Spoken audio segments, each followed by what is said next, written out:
திமுக அரசுல கொண்டு வந்த திட்டங்கள் பெயரெல்லாம் குறிப்பா சொல்ல போனோம்னா நான் முதல்வன் திட்டம், மகளிர் விடியல் பயணத்திலிருந்து விடியல் எடுத்திருக்காங்க. இந்த மாதிரி ஒவ்வொரு திட்டங்களிலும் பெயர்கள் மாற்றம் செய்யணும். திமுக அறிமுகப்படுத்திய திட்டங்களுக்கு முதல்வர் விஜய் பெயர் மாற்றி வருவது குறித்து செய்தியாளர் எழுப்பிய கேள்விக்கு திமுக முன்னாள் அமைச்சர் துரைமுருகன் விளக்கமளித்துள்ளார். தொடர்ந்து நம்ம திமுக அரசுல கொண்டு வந்த திட்டங்கள் பெயரெல்லாம் குறிப்பா சொல்ல போனோம்னா நான் முதல்வன் திட்டம், மகளிர் விடியல் பயணத்திலிருந்து விடியல் எடுத்திருக்காங்க. இந்த மாதிரி ஒவ்வொரு திட்டங்களிலும் பெயர்கள் மாற்றம் செஞ்சுட்டு வந்துட்டு இருக்காங்க. அதாவது அவங்களால ஒரு புதிய திட்டத்தை அறிமுகப்படுத்த முடியல. வேற என்ன பண்றது? இருக்கிற திட்டத்தினுடைய பெயரையாவது மாத்தலான்னு மாத்திக்கிட்டு இருக்காங்க.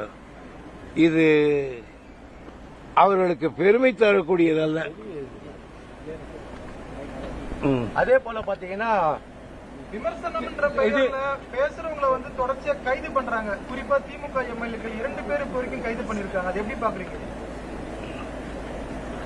அதாவது இதுல 2 வகை உண்டு.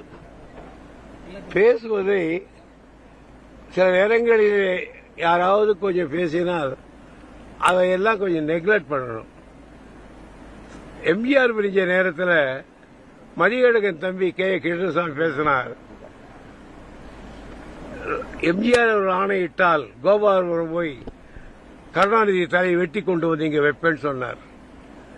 உடனே தலைவர்கிட்ட கேட்டாங்க, ஐயா கிராப் வெட்டுறது கூட தலை வெட்டிக்கிட்டு வரணும், அவன் கிராப் வெட்டுறதை பற்றி சொல்லியிருப்பான், போயாட்டு போயிட்டார். அவர் அதை பற்றி நெக்லெக்ட் பண்ணிட்டார்.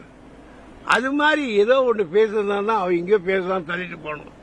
ஒவ்வொன்றுக்கும் பேச்சுக்கு எடுத்துக்கிட்டு டிவைட் பண்ணிதான் அதிலே தான் கவனம் இருக்க. இந்த மாதிரி சில்லற விஷயங்கள்ல தான் கவனம் இருக்க தவிர ஆட்சியினுடைய திட்டங்கள்ல எதுலையுமே இது ஒரு புது திட்டத்தை அறிவிச்சு இதை நாங்கள் அமல்படுத்துறோம்னு ஒண்ணு காணும் 6 வருஷத்துல.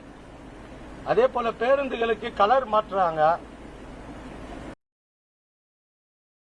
செய்திகளை உள்ளது உள்ளபடி தெரிந்து கொள்ள ரெஃப்ளெக்ட் நியூஸை சப்ஸ்கிரைப் பண்ணுங்க.